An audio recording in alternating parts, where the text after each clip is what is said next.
Olá pessoal, tudo bem com vocês? Como prometido, eu havia falado que iria fazer a gravação do texto que foi proposto para que a gente pudesse discutir no nosso grupo por videochamada. Então, de qualquer forma, eu vou fazer a leitura do texto para vocês e trazer minhas impressões, né? Se vocês observarem, tem diversos realces no texto que eu achei importante destacar, desculpe. Então, eu acredito que é bom a gente refletir um pouco sobre o que a gente busca aprender, porque, visto da minha experiência na pedagogia, eu entendo que informação ela só gera conhecimento quando é refletida.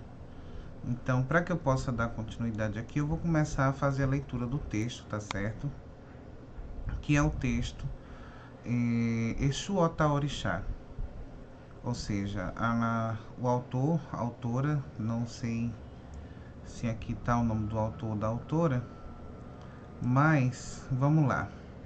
O princípio era pedra. Em todos os momentos da vida dos afrodescendentes que cultuam o orixá, a terra é o elemento mais importante a ser reverenciado, e em consequência disso, a pedra, o fruto da condensação da terra, a desagregação particulada e formadora do microcosmo iorubá.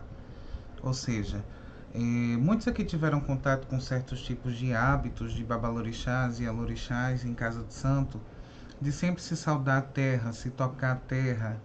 Então aqui a gente já entende nesse primeiro extrato de texto que a terra ela tem suma importância, óbvio, que ela tem suma importância quando se trata da reverência, da ritualística, dentre outras questões. Então, dando continuidade aqui, diz que essa singularidade pode ser vista na Gênese Iorubá. Se vocês observarem, eu coloquei um texto, o Acamará, lá no grupo, para que vocês pudessem ter acesso, pois eu ainda estou buscando mais textos que falem sobre a Gênese Iorubá.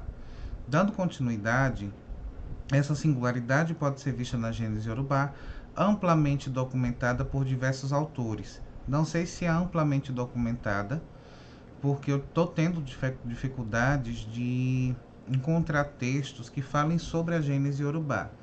Mas, continuando. Olodumare, após um tempo imemorial de inércia, resolve criar um mundo, e sua primeira criação é a pedra primordial chamada por ele de Exu Yangui, e posteriormente de Exu Obassin. Ou seja, a mesma criação de Olodumare possui dois nomes, Exu Yangui e Exu Obassin, cultuado até os dias de hoje em lei e fé. Eu não vou entrar nessa questão porque eu ainda não tenho contato com informações sobre como que se dá o culto de Exu em lei e fé. Mas continuando, aqui o autor diz que pode-se dizer que sem pedra, otá, não há orixá. Ou seja, coci ocutá, coci orixá. Sem pedra não há orixá. Se a gente observar, sempre que vai ser feito algum tipo de consagração, de assentamento, coisa do tipo, sempre há necessidade da utilização da pedra. Ou seja, existe aquele ditado que diz coci eu e coci orixá, sem folha não há orixá. Mas aqui a gente entende que sem pedra também não há orixá. Essa pedra fundamental que, pelo que eu entendi do texto, ela faz link com essa ideia do primórdio, ou seja, da força principal que foi criada por Olodumare. Que também me surgiu outra ideia e outro questionamento de que ao se cultuar Exu também se está cultuando Olodumare. Mas isso é uma questão que a gente poderia debater e discutir com pessoas que já têm essa vivência do sacerdócio, têm esse conhecimento. Mas só reforçando novamente, eu entendo que quando a gente entende que coci ocutá, coci orixá, sem pedra não há orixá, o elemento principal daquele processo de ritualística, de consagração, de sacralização, é a pedra, porque é através da pedra que se dá vida àquela energia, é através da pedra que se traz aquela energia. Ou seja, o significado da pedra é ligar-se à força primordial que aqui pelo que eu entendo do texto, é Exu. Então, dando continuidade, essa parte do texto aqui diz que todo orixá tem que, obrigatoriamente, ser assentado em uma pedra e em algum material que dele tenha vindo. Aqui fala sobre o exemplo de Ogum, que é uma transmutação da pedra em ferro, através do fogo, dentre outros aspectos. Então, se vocês observarem, antigamente existiam diversos tipos de ritualísticas, por exemplo, para definir qual que era o ocultar que seria utilizado para ser assentado aquele orixá. Necessitava de uma ritualística para que se houvesse aquela ligação, e se de fato fosse aquele ocultar a ser utilizado, ele seria levado até o terreiro. Eu acredito que muitos que têm vivência de terreiro tiveram essa vivência no seu dia a dia. Mas dando continuidade aqui à leitura do texto, diz que outro aspecto interessante é que o corpo humano é composto de vários elementos, e entre eles um dos mais importantes é o barro, modelado por Adjalá. Caiu-se em discussão esses dias no TikTok sobre a utilização de cimento em assentamentos de Exu, por exemplo. Eu não quero entrar em questão aqui, mas talvez essa ideia de que aquilo que se assenta fora dessa argila, né, desse barro, não tem energia porque é algo manipulado pela mão humana. Mas aqui eu entendo que pode-se haver concepções de sacerdotes, babalorixás e alorixás, de que para que se retenha aquela energia, de fato, é importante que seja só o barro. Não discordo de quem faz com a mistura de argila, de cimento, de argamassa, porque é isso, né? As pessoas já têm isso como uma prática e não se deixa de ter a resposta necessária quando se é consultado. Então, são reflexões que eu acho importante trazer. Voltando para o texto, eu vou reler só novamente o começo do parágrafo para dar continuidade, tá? Outro aspecto interessante é que o corpo humano é composto por vários elementos, e entre eles um dos mais importantes é o barro modelado por Adjalá, onde posteriormente é inserido por Abatalá o Bara, o Exu do movimento. Quem participou do curso do Baba Júnior pôde notar que o Baba Júnior ele fala sobre o Bara, sobre a energia do Bara. Então entende-se que através do mito, quando Adjalá molda a ori, ou o corpo, esse barro é Shubara. É ao menos a lógica que é trazida no curso e ao menos a lógica que eu já ouvi aí outras vezes. Então, esse barro é aquela energia que reforça teu corpo, que dá força ao teu corpo. Segundo, esse é o entendimento que eu chego aqui quando eu faço a leitura do texto. Então, dando continuidade, eu destaquei algumas outras questões do texto, por exemplo, de que assim Yangui é o primeiro ser criado da existência e passa a ser o símbolo primal dos elementos criados. Por que eu cheguei nessa consciência de que sem a pedra não há orixá? Pelo próprio elemento ser a base fundamental de toda a ideia da religião, de toda a ideia do culto, de toda a ideia da cultura. Então, é isso. Eu acredito que não tem mais o que se questionar. Claro, é aberto para qualquer um questionar o que quiser, mas compreende-se que sem essa manipulação do barro, sem a utilização do ocultar, a gente não vai ter os elementos fundamentais, entenda-se fundamentais, para que aquela energia seja acoplada, seja ligada ou coisa do tipo.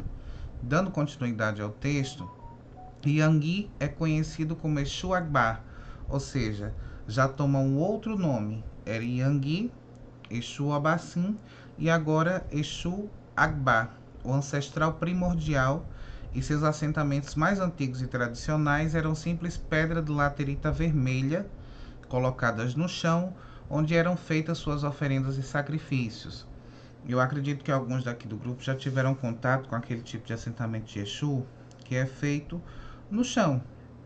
É aquele montículo de coisas vai sendo colocado em cima e ele fica gigantesco. Então, ainda se há muito, pelo que eu vejo, ainda se há muitos sacerdotes que ainda fazem esse tipo de culto, de assentamento, não é isso? Faz o assentamento do Yangui na terra e assim vão sendo feitos os osséis, as sacralizações, as ritualísticas em cima daquela Yangui que foi plantada, digamos assim, na terra. Dando continuidade aqui ao texto, em alguns lugares, como a Oritametá ou a Encruzilhada de Três Caminhos, a laterita vermelha está cercada por 7, 14 ou 21 pedaços de ferro enferrujado.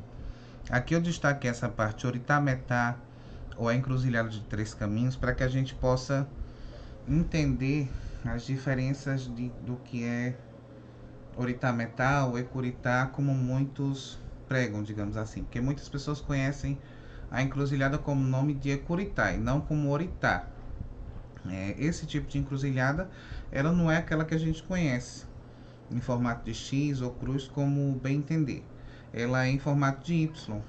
Ela não tem essa, em forquilha. Não sei exatamente como dizer, mas em formato de Y eu acredito que vocês vão poder entender.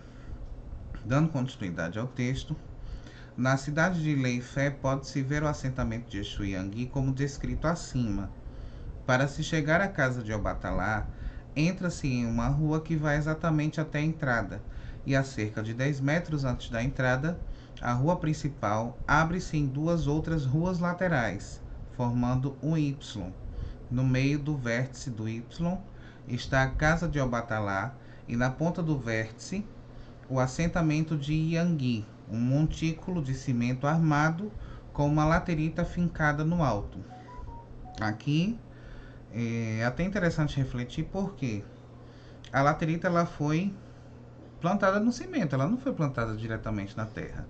Então, quem puder trazer algum esclarecimento que fez, que visualizou esse vídeo, que possa trazer, porque eu acho importante refletir sobre essa ligação do culto à terra, de se utilizar a terra sem o cimento, digamos assim. Mas dando continuidade aqui, Yangui é por excelência o símbolo da existência diferenciada e, em consequência disso, o elemento dinâmico que leva à propulsão, à mobilização, à transformação e ao crescimento. Ele é o princípio dinâmico de tudo que existe e do que virá a existir. Então aí já se retifica a ideia de que sem a pedra não tem a energia principal, ou seja, o elemento principal para que aquela energia possa ser cultuada, para que aquela energia possa ser vinculada ou coisa do tipo. Mas, seguindo para a segunda parte do texto, fala sobre os múltiplos nomes e funções de Exu. Eu vou dar continuidade na leitura do texto e vocês vão fazendo a reflexão, tá bem? O mito relata como, em função de seu poder, Exu se descontrola e começa a devorar toda a preexistência, sendo então obrigado por Orúmila, após uma longa perseguição, a vomitar tudo de volta. Essa parte do texto vai falar sobre aquele mito que muitos puderam ver no curso do Babá, sobre a criação de Exubara, que é quando Exu está com fome e pede para sua mãe que lhe dê de comida. E a fome de Exu é insaciável, insaciável, insaciável, e chega ao ponto de Exu comer a própria mãe. E o pai de Exu, ou seja, o Orúmila, após Exu comer a própria mãe, Orúmila vai em perseguição a Exu e assim o divide, cortando em 200 pedaços. E a ideia que se prega sobre isso é que ao dividir Exu em 200 pedaços, como ele havia ingerido tudo, cada partícula que saiu a partir dessa divisão que Orunmila fez de Exu, Exu está presente em tudo aquilo que ele comeu. em tudo aquilo que fez parte dele por algum momento. Então, dando continuidade, tendo sido cortado em milhares de pedaços, isso mesmo. Então, nesse caso, ele é Exu Okotô, o caracol agulha cuja estrutura óssea espiralada parte de um ponto único, abrindo-se para o infinito e nos dá a ideia do crescimento, da evolução e da multiplicação, tendo se tornado o símbolo da restituição e da recomposição, tornando-se Obá Babá Exu, Exu Abô, o rei e o pai de todos os Exus zerados por seus pedaços. Então, essa é apenas uma pequena reflexão do que a gente já tem de conhecimento, né? Eu acredito que muitos tiveram acesso a esse texto. Eu vou dar uma pequena pausa aqui para depois retornar, tá bom?